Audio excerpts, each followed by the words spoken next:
Hello everybody, welcome to our lecture on dyslipidemia, aka most commonly known as high cholesterol. As you can see, by the end of this you should be able to define it, understand generally how lipoproteins work, explain the pathophysiology, identify causes and risks, interpret a lipid profile, and then initiate some interventions based on what you find. So what is it? Dyslipidemia essentially means abnormal levels of blood lipids. Commonly refers to higher LDL, low density lipoprotein, reduced HDL, high density lipoprotein, elevated triglycerides, and elevated total cholesterol. And it matters because high lipid levels are associated with risk factors such as mostly vascular and cardiac risk factors, but myocardial infarctions, stroke, carotid artery disease, atherosclerosis, and sudden cardiac death. So what are lipids? You get two types of lipids: exogenous and endogenous. Exogenous means from outside the body. So exogenous lipids are your dietary fats. They are broken down in your stomach and intestine into triglycerides, which get transported to your tissues and then stored in said tissues and in the liver.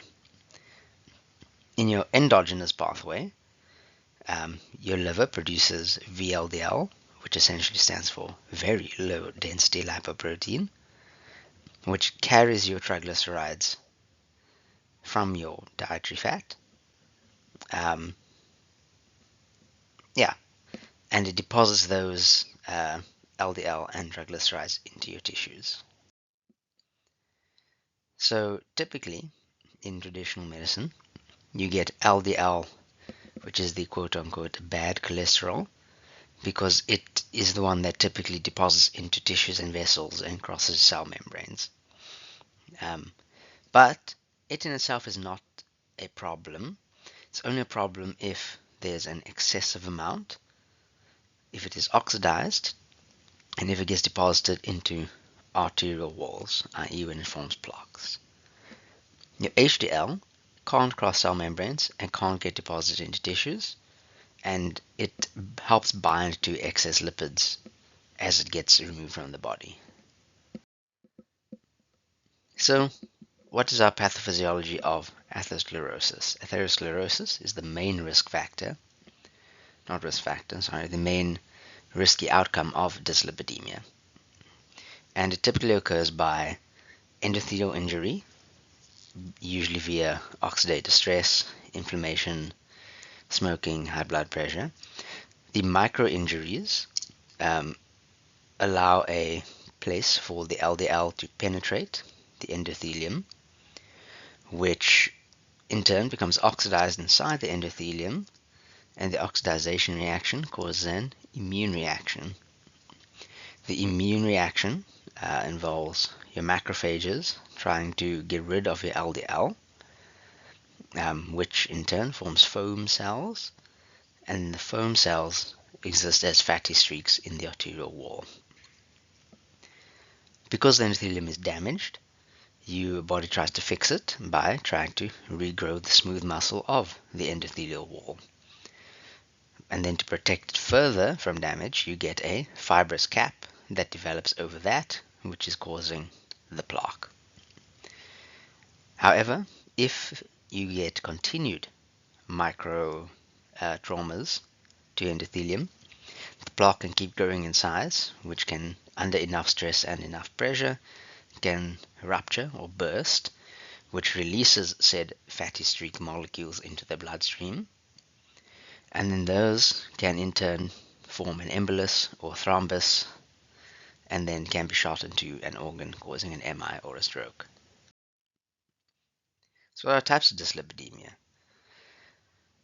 99% of the time they're all managed the same in any case, but you get isolated hypercholesterolemia, which is just your increased LDL, which is commonly familial and also exists in diets high in saturated fat, i.e. most animal fats are saturated. Then you get hypertriglyceridemia, which is just increased triglycerides commonly in alcoholics, obesity, and diabetics. If you think about it, like what we said earlier, hypertriglyceridemia, triglycerides come from your diet because of your broken down fat. So increased amounts of triglycerides is typically in populations who have an excess amount of calories, diabetics, obesity, alcohol misuse. And then you get a mixed picture, mixed dyslipidemia, which is just a combination of different things. So familial hypercholesterolemia is one of the most important ones here. It's an autosomal dominant disorder, and your high LDL reading is caused by your receptor, which essentially causes people to not excrete the LDL and overly store it in the body. It's normally associated with higher rates of arterial disease, especially in younger, untreated people. Normally, if you see someone in their maybe 20s, 30s with systemic manifestations of high lipids like xanthomas or arcus cornealis, or even someone who young presenting with chest pain and cardiac symptoms, they are the ones you should typically screen for familial hypercholesterolemia. And there's a strong family history as well. So as your workup, think of secondary causes for your lipids. Diabetes can be a cause for high lipids. Hypothyroidism, because if you are metabolically not at baseline, you will use less energy, therefore store more of the bad stuff. So check your HbA1c, check insulin, check TSH and T4. Chronic kidney disease, cholestatic liver disease are important to note. And then certain medications by themselves can also cause an increase in your lipid profile. Usually transient, but some of the medications are chronic, so the elevation will be chronic. Corticosteroids, thiazide diuretics, beta blockers, and antipsychotics, those sort of things. So what are we actually going to aim for? Well, it depends on your lab, what their measurements are, and your specific guidelines for your region, hospital, country, etc., etc. But typically, a total cholesterol of less than 5 nanomoles per liter, an LDL of less than 3 nanomoles per liter, and an HDL of more than 1 is ideal. That being said, someone with other risk factors for, say, cardiovascular events with a cholesterol of 4 might not be ideal. They should probably go down to a 3 if possible. Someone with no risk factors besides having a cholesterol of, say, 4.5, that's probably right, but the target should be taken on a case-by-case basis with other risk factors taken into account.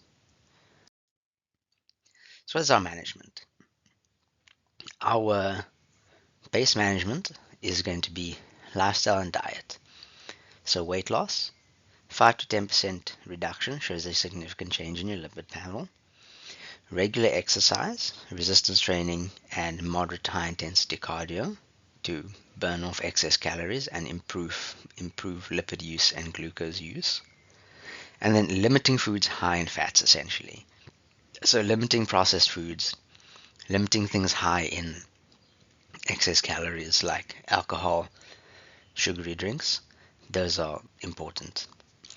And then certain foods, mostly those containing fiber, are good for lowering LDL, such as your oats, psyllium husk, beans, lentils, nuts. Nuts are typically a good source of HDL, hence they're on this list, because HDL in turn can lower LDL. And then oats have a specific type of fiber called a beta-glucan fiber that better binds to cholesterol than other forms of fiber. Supplements, psyllium husk, which is essentially just a fiber supplement, of 5 to 10 grams daily shows an LDL reduction of 5 to 10%. Plant sterols, such as resveratrol, at 2 grams daily can reduce the LDL by 8 to 15%. And then omega-3s in 2 to 4 gram daily doses can quite significantly decrease levels of triglycerides. Medication-wise, our first line is going to be a statin, usually. It inhibits your HMG-CoA reductase, so it reduces the amount of cholesterol that your body makes from your diet. It also increases your LDL receptor expression, which allows you to remove more LDL from circulation, i.e. excrete it. Simvastatin, 10 to 40 milligrams nightly, usually only used if it's the only one available. The other two, atorvastatin and rosuvastatin, are better. Atorvastatin has the fewest side effects compared to the other two, dosed at 10 to 80 milligrams nightly. And rosuvastatin at 5 to 40 milligrams nightly has the most potent cholesterol lowering effect of the three. Obviously, the higher dose you go, the more side effects you can expect to see. So, say if someone is on 10 milligrams of rosuvastatin and they're getting unwanted side effects, maybe trying them on 20 of atorvastatin would be a more preferred method. Additionally, statins can decrease the amount of ubiquinol in your body, which can lead to things like your myalgia, your joint pain. So it is sometimes helpful in people with this to supplement with CoQ10, coenzyme Q10, which is just a synthetic form of ubiquinol. Then ezetimibe is another type of medication we can use. It blocks intestinal cholesterol absorption, 10 milligrams daily. That's it. It is second line if your statin and lifestyle interventions do not work. Then you get PCSK9 inhibitors. They prevent the degradation of your LDL receptors, which, more LDL receptors leads to more LDL excretion. An example of this is evolocumab, 140 milligrams subcutaneously twice weekly, or 420 milligrams subcutaneously monthly. Bempedoic acid is used in those who have a statin intolerance, typically an allergy, or just who have severe side effects that cannot be managed no matter what. Dosed at 180 milligrams daily. Then you get fibrates, which are best for triglycerides only, and that's fenofibrate at 145 to 160 milligrams daily. So, what's important here? While dyslipidemia is rarely a cause for someone to come to the emergency room by itself, it does contribute heavily to other emergencies, such as heart attacks, strokes, and even in something called hypertriglyceridemia-induced pancreatitis. The name says itself. You have high triglycerides, it can cause pancreatitis. Typically it is very high though, like more than 11 millimoles per liter. Statins are your first-line pharmacological therapy, and every reduction in LDL makes a difference. So even if someone reduces the LDL by 2, that is better than nothing. It makes a difference in the long-term risk. Lifestyle modification is always foundational, and the take-home message in general is you want to lower your LDL earlier, i.e. if someone has high cholesterol, start them on a statin, start the modifications, don't wait a year or two and see what happens. The earlier you start it, the better their outcomes. You want to lower it as far as possible, and you want to keep it as low as possible for as long as possible. Thank you for listening. We'll see you all in the next lecture.